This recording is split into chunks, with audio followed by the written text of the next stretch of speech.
Now students, next point is oxidation of non-metals. Oxidation of non-metals. Okay, this is very important topic. Okay, यहाँ पर iodine और phosphorus और sulphur तीन reaction मैं आपको दूंगी और ये तीनों काफ़ी इम्पॉर्टेंट हैं।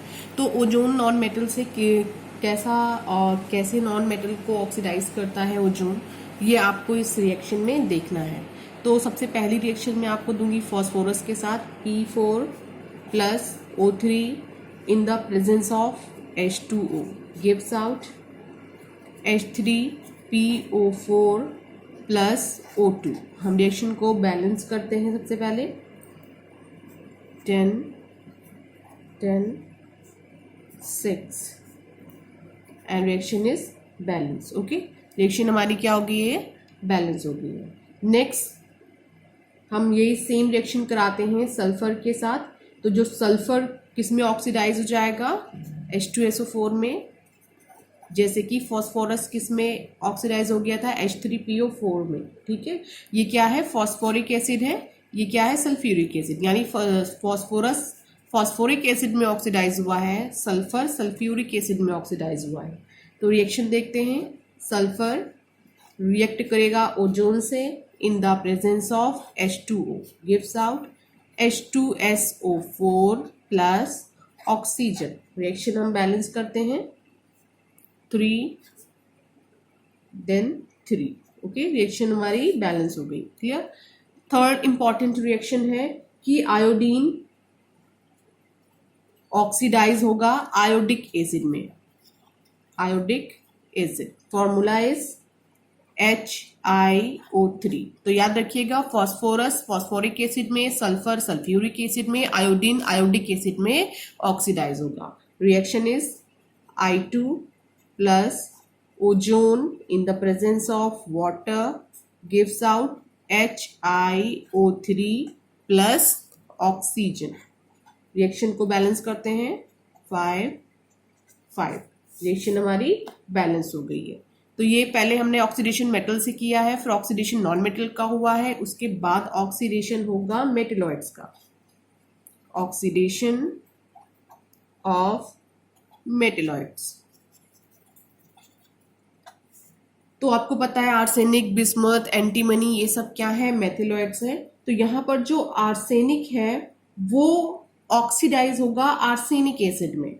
दिखा दे रही हूं, ये हमारा आर्सेनिक है, ये ऑक्सीडाइज हो जाएगा आर्सेनिक एसिड में।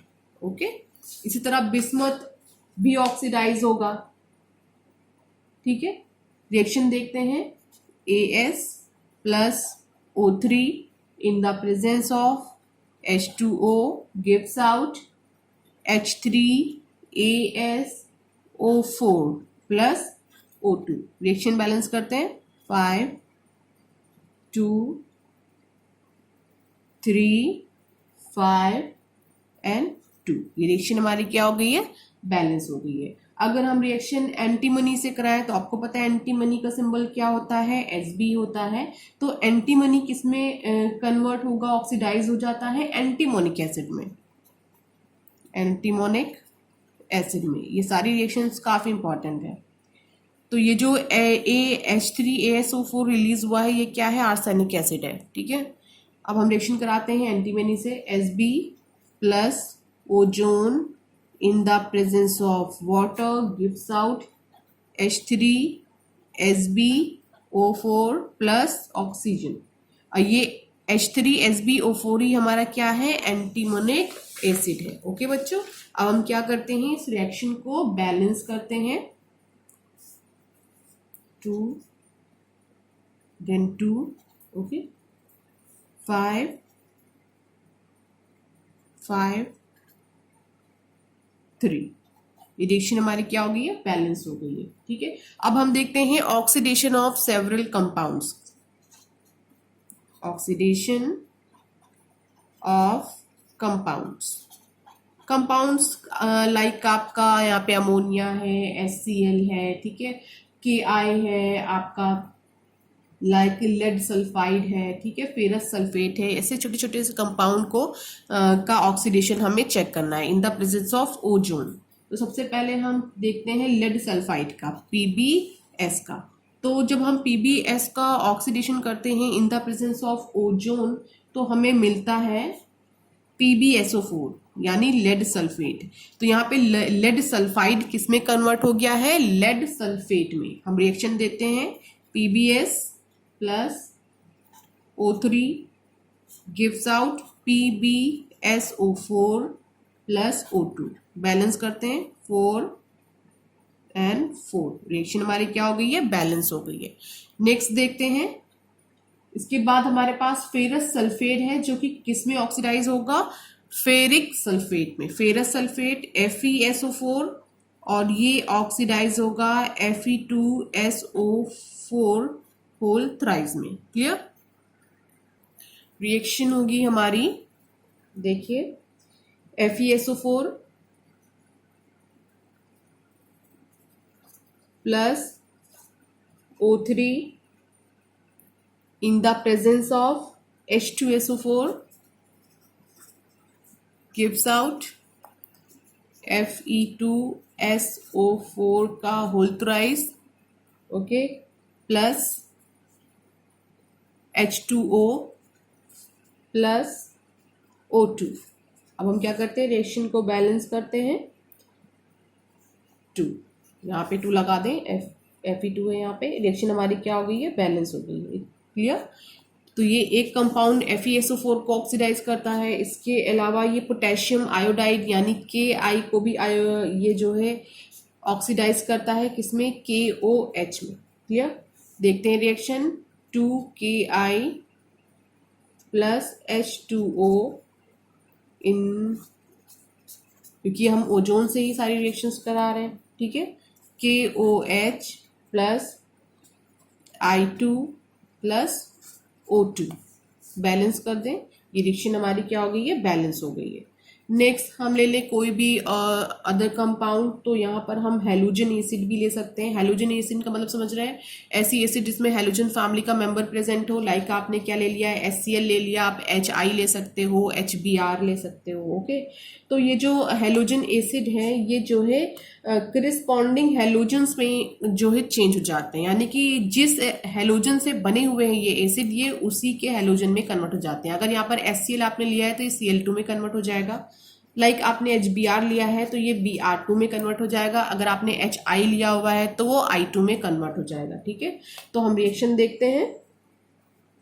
तो सपोज करते हैं कि हमने यहाँ पे ले रखा है HCl, ठीक है, HCl plus O3 gives out, सबसे पहले क्या निकाल देते हैं, Cl2। मैंने क्या बताया, HCl किस में कन्वर्ट होगा, Cl2 में। अगर हम यहाँ HBr लेंगे तो यहाँ पे क्या बनेगा, Br2। बाकी पूरी रिएक्शन क्या होगी, सेम होगी, H2O plus O2। Reaction already हमारी बैलेंस है, सॉरी बैलेंस कर लेते हैं, बैलेंस हो गई। क्लियर, अगर इसके अलावा हम लेना चाहें पोटेशियम मैग्नेट, तो पोटेशियम मैग्नेट का फॉर्मूला आप जानते ही हो। पोटेशियम मैग्नेट का फॉर्मूला होता है K2MnO4। तो पोटेशियम मैग्नेट जो है ऑक्सीडाइज हो जाता है पोटेशियम पर मैग्नेट में। एक डिफरेंस देख लीजिए, पोटेशियम मैग्नेट अलग है और पोटेशियम पर मैग्नेट एक अलग कंपाउंड है। पोटेशियम पर मैग्नेट का फॉर्मूला होता है KMnO4, ओके। रिएक्शन कराते हैं, K2MnO4 plus O3 in the presence of H2O gives out KMnO4 plus KOH plus O2। अब हम रिएक्शन को क्या करते हैं, बैलेंस करते हैं। तो ये क्या हो गया, 2 2 2, रिएक्शन हमारी बैलेंस हो गई है, ओके। इसके अलावा आप जो है पोटेशियम फेरोसाइनाइड को ऑक्सीडाइज करवा सकते हैं पोटेशियम फेरीसाइनाइड में, ओके। तो ऐसी काफ़ी रिएक्शंस ये ओजोन हमें देता है। लेकिन एक इम्पॉर्टेंट रिएक्शन और है ओजोन से रिलेटेड, उसको हम देख लेते हैं, ठीक है। तो reaction with peroxide, reaction with peroxide. तो पेरोक्साइड लाइक आपके पास H2 O2 है हाइड्रोजन परऑक्साइड। अगर आप इसकी रिएक्शन ओजोन से कराते हैं तो आपको वाटर और ऑक्सीजन मिलता है H2O प्लस O2। रिएक्शन हम करते हैं बैलेंस 2। ये रिएक्शन हमारी क्या हो गई है, बैलेंस हो गई है। क्लियर। इसके अलावा एक और इंपॉर्टेंट प्रॉपर्टी है जो ओजोन शो करता है, वो है bleaching action. Bleaching action, okay. Bleaching action की बात हम करें तो ozone bleaching action actually show क्यों करता है, इसलिए शो करता है कि जब आप ओजोन को डिकम्पोज करते हो तो आपको O2 और नेसेंट ऑक्सीजन मिलता है। नेसेंट ऑक्सीजन मिलने की वजह से ये ब्लीचिंग प्रॉपर्टी को शो करता है। तो कोई भी आपके पास ऑर्गेनिक कलरिंग मैटर होगा, ऑर्गेनिक कलरिंग मैटर ले ले, कोई भी कलरिंग मैटर होगा, उसे आपको ट्रीट करना होगा ओजोन से, ठीक है। तो वो जो कलरिंग मैटर होगा वो कलरलेस हो जाएगा। और क्यों हो जाएगा, क्योंकि ओजोन उसको ऑक्सीडाइज कर देगा। तो जो मैटर है आपके पास वो कलरलेस हो जाएगा। और साथ में जो बाय प्रोडक्ट आपका रिलीज होगा वो बाय प्रोडक्ट होगा आपका ऑक्सीजन, ओके। तो कुछ ऐसा कॉन्सेप्ट ब्लीचिंग एक्शन का शो करेगा ओजोन। क्लियर। तो ये कुछ इंपॉर्टेंट रिएक्शन थी जो कि ओजोन से रिलेटेड थी। अब हम पढ़ने जा रहे हैं SO2 सल्फर डाइऑक्साइड। तो sulphur dioxide means SO2, okay. तो फर्स्ट पॉइंट हमें यहाँ पे स्टडी करना है method of preparation, okay. Method of preparation, okay बच्चों। तो फर्स्ट मेथड जो हमारे पास है वो है by the action of concentrate H2SO4 on carbon, sulphur, copper, mercury and Ag, okay. ये काफी इंपॉर्टेंट मेथड है। अगर आप कॉन्सेंट्रेट सल्फ्यूरिक एसिड की रिएक्शन कार्बन से कराओ, सल्फर से करा दो, या कॉपर से, मरकरी से, या फिर सिल्वर से, तो आप देखोगे आपको सल्फर डाइऑक्साइड गैस मिली है। 1 बाय 1 हम इन सारी रिएक्शंस को करा के देखते हैं, चेक करते हैं, ठीक है। तो ये हमारे पास कार्बन है और किससे रिएक्शन करानी है, H2SO4 से, ठीक है। देखिए हमें क्या मिलेगा, CO2 plus SO2 plus H2O, ठीक है। ये हमें मिल गया है। नेक्स्ट हम कराते हैं रिएक्शन सल्फर से, S plus H2SO4 gives out 3SO2 plus 2H2O। आप सोच रहे हैं मैंने डायरेक्ट यहाँ पे 3 लिख दिया, यहाँ पे 2S था और 1S यहाँ पे था, इसलिए मैंने डायरेक्ट यहाँ पे 3SO2 लिख दिया, ओके। नेक्स्ट कॉपर से कराते हैं, प्लस H2SO4 प्लस हमें मिलेगा CuSO4 plus SO2 plus H2O। Reaction को बैलेंस करते हैं, H2O 2 एंड 2, रिएक्शन हमारी बैलेंस हो गई। नेक्स्ट हम करते हैं सेम रिएक्शन Hg से यानी मरकरी से। देखिए H2SO4 gives out HgSO4 plus SO2 plus 2H2O। Reaction हमारी क्या हो गई है, बैलेंस हो गई है, ठीक है बच्चों। लास्ट रिएक्शन हमें Ag से करानी है और ये आपका होमवर्क है, ये आप करके मुझे सेंड कर देना, ओके। नेक्स्ट हम आते हैं by the decomposition of sulphides और बायसल्फाइड। जो नेक्स्ट प्रोसेस है SO2 गैस बनाने की वो है बाय द डिकम्पोजिशन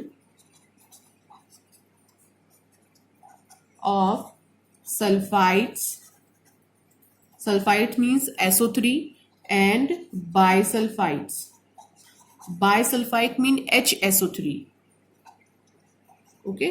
तो एक हम लेते हैं Na2SO3, Na2SO3 हमारा क्या है, सोडियम सल्फाइड। दूसरा लेते हैं NaHSO3, ये होता है हमारा सोडियम बाइसल्फाइड, ओके। और दोनों की रिएक्शन हमें किससे करानी है, H2SO4 से। दोनों की रिएक्शन करा देते हैं। देखें पहले में हमें क्या मिलता है, पहले हमें मिलेगा Na2SO4 प्लस क्या रिलीज होगा, SO2 and last by product होगा हमारा H2O, ओके। अगर हम नीचे आए इस वाली रिएक्शन में देखें तो यहाँ पे हमें मिलेगा Na2SO4 plus SO2 plus H2O। Okay, हम इस रिएक्शन को बैलेंस करते हैं, ये बैलेंस नहीं है। Na2 यहाँ पे मिलने वाला है, हमें 2 लगाना पड़ेगा, इसके बाद 2 and 2, ये रिएक्शन हमारी बैलेंस हो गई। उसके बाद हम नेक्स्ट देखते हैं लैबोरेटरी प्रिपरेशन। ओके,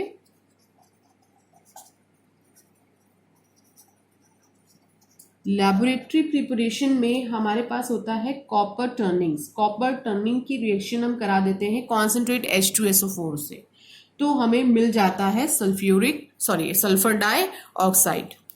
तो बच्चों ये डायग्राम है, हम जब लेबोरेटरी में प्रिपेयर करते हैं सल्फर डाइऑक्साइड तो कुछ ऐसा हम ऑपरेटर्स को अपने सेट करते हैं। इसमें हमने देखिए क्या ले रखा है, आरबी बॉटल ले रखा है जिसमें हमने क्या डाल रखा है, कॉपर टर्निंग। ओके, इसके बाद इस आरबी बॉटल में हमने एक थिसिल फनल सेट किया हुआ है जिसमें हमने कॉन्सेंट्रेट H2SO4 रखा हुआ है। यानी कि 2 चीजें हैं हमारे पास, एक तो है क्या, कॉपर, दूसरा है उसमें हम क्या डाल रहे हैं, H2SO4 with the help of thistle funnel. इसके बाद हमने एक पासिंग ट्यूब लगा रखी है और एक जार से जिस ट्यूब को हमने कनेक्ट करके रखा हुआ है। ओके, ये हमने वायर गाज लगा दिया है और ये हमारे पास बुनसन बर्नर है। ठीक है, सबसे पहले हम क्या करते हैं, कॉपर टर्निंग लेते हैं और थिसल फनल से बूंद बूंद करके यानी ड्रॉप बाय ड्रॉप H2SO4 इस पे क्या करते हैं, गिराते रहते हैं और इसके बाद हम अब बुनसन बर्नर को ऑन करके इसे हीट कर देते हैं। तो जो H2SO4 और कॉपर है ये दोनों आपस में रिएक्ट करता है और हमें प्रोडक्ट मिलता है SO2 plus CuSO4 plus H2O। Reaction को हम बैलेंस करते हैं, यहाँ पे लगा देते हैं 2 और हमारी ये रिएक्शन क्या हो जाएगी, बैलेंस हो जाएगी। ठीक है बच्चों, ये जो SO2 मिला हुआ है इसे हम जो है अपवर्ड डिस्प्लेसमेंट के थ्रू कलेक्ट करते हैं। क्यों, क्योंकि अभी जब मैं आपको बता रही थी पिछले में आपने देखा होगा कि हमारा जो SO2 होता है ये SO2 जो है एयर से कंपेयर करोगे तो ये हैवी होता है, इसलिए हम इसको अपवर्ड डिस्प्लेसमेंट के थ्रू ही कलेक्ट करते हैं। Okay, now next point is physical properties of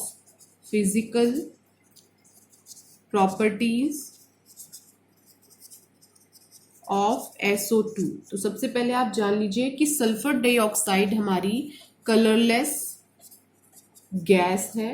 ठीक है, ये पंजेंट और सफोकेटिंग स्मेल की होती है और ये एक पॉइजनस गैस है।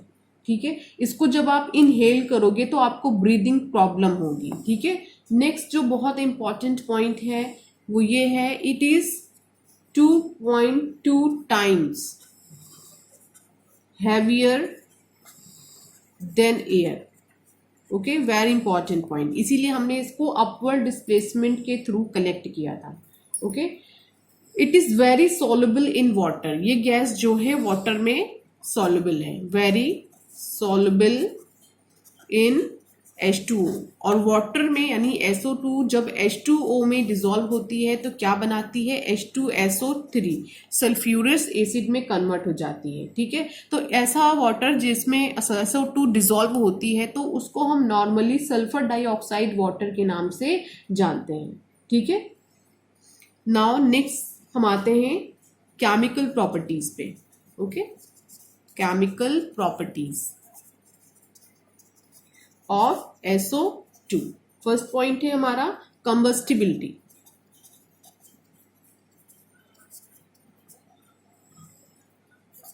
कंबस्टिबिलिटी में हमारे पास जैसे कि पहले तो आप ये जान लीजिए कि it is neither burn not help in burning, ये ऐसी गैस है ना जलती है ना कंबस्टिबिलिटी में किसी तरीका का इसका कोई मतलब कोई हेल्प करती है। ओके, तो ये जलती किसके साथ है, सबसे इंपॉर्टेंट पॉइंट यहाँ पे है मैग्नीशियम को आप ले लीजिए। जब मैग्नीशियम के साथ आप SO2 को बर्न करोगे तो आपको मिलेगा MgO और सल्फर अलग रिलीज हो जाएगा। ठीक है, रिएक्शन को हम बैलेंस करते हैं, 2 रिएक्शन हमारी क्या हो गई, बैलेंस। ये सेम रिएक्शन ये शो करेगी पोटेशियम के साथ भी।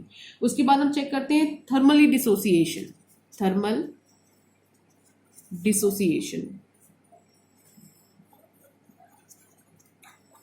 तो अगर हम थर्मली डिसोसिएशन की बात करें तो सल्फर डाइऑक्साइड ये काफी इंपॉर्टेंट है, ठीक है। तो सल्फर डाइऑक्साइड जो आपका होता है, आप सिर्फ थर्मली डिकम्पोज करना चाहोगे तो ये दो मेन प्रोडक्ट देता है, एक तो सल्फर देगा, दूसरा SO3 सल्फर ट्राइऑक्साइड देगा, ठीक है। ये काफी इंपॉर्टेंट रिएक्शन है, इस रिएक्शन को हम बैलेंस कर रहे हैं। नेक्स्ट पॉइंट है एसिड कैरेक्टर, एसिड कैरेक्टर या एसिडिक कैरेक्टर भी आपको लिखा हुआ मिलेगा, ठीक है।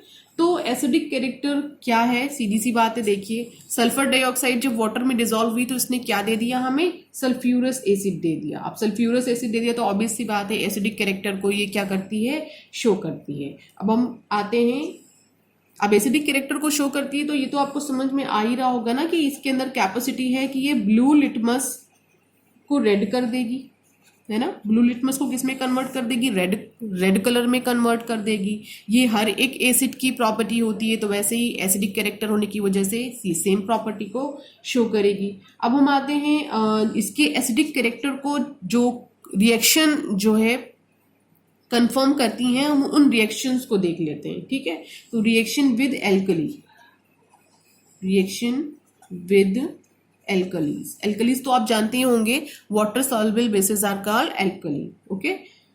नेक्स्ट हम आते हैं, भाई कोई भी एल्कली ले लेते हैं, यहाँ पे हम NaOH ले लेते हैं, NaOH की रिएक्शन SO2 से करा देते हैं, तो हमें मिलना क्या चाहिए, हमें SO2 के कौन से कैरेक्टर को चेक करना है, एसिड कैरेक्टर को, ठीक है। तो एक एसिड जब भी बेस से रिएक्ट करता है तो हमें क्या देता है, सॉल्ट देता है, तो ये भी हमें सॉल्ट देना चाहिए। देखते हैं हमें कौन सा सॉल्ट देगा, NaHSO3, देखिए मिल गया, सोडियम बाई सल्फाइड। तो इट मीन्स कि ये एसिडिक कैरेक्टर को शो करता है, तभी तो इसने बेस से रिएक्ट करके हमें क्या दे दिया है, सॉल्ट दे दिया है, ठीक है। अगर हम यहाँ पे रिएक्शन को थोड़ा और चेंज करना चाहें, NaOH प्लस SO2, यानी कि हम क्वांटिटी NaOH की इंक्रीज कर दें, चलो जस्ट डबल कर देते हैं, पहले सिंगल मॉलिक्यूल था, आप जस्ट डबल कर रहे हैं। अब देखिए हमें क्या मिलता है, हमें क्या मिल जाएगा, Na2SO3 प्लस क्या रिलीज हो जाएगा, वाटर रिलीज हो जाएगा। तो एसिडिक कैरेक्टर इस चीज से प्रूव हो रहा है, ठीक है, कि ये एसिड है, ये बेस है, दोनों ने रिएक्ट करके क्या दे दिया, हमें सॉल्ट दे दिया है, ठीक है। लेकिन एक और है, अगर आपके पास लाइम वाटर है, आपको पता ही है कि लाइम वाटर को में जब आप,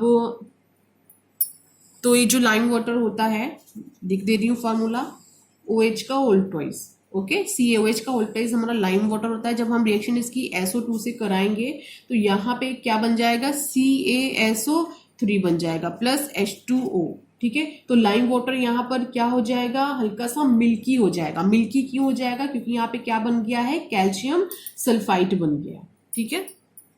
अब हम बात करते हैं रिड्यूसिंग कैरेक्टर की, सबसे इंपॉर्टेंट रिएक्शन हमें यहां से मिलेंगी, ठीक है। Reducing character, character of SO2। अभी रिड्यूसिंग कैरेक्टर सल्फर डाइऑक्साइड क्यों शो करता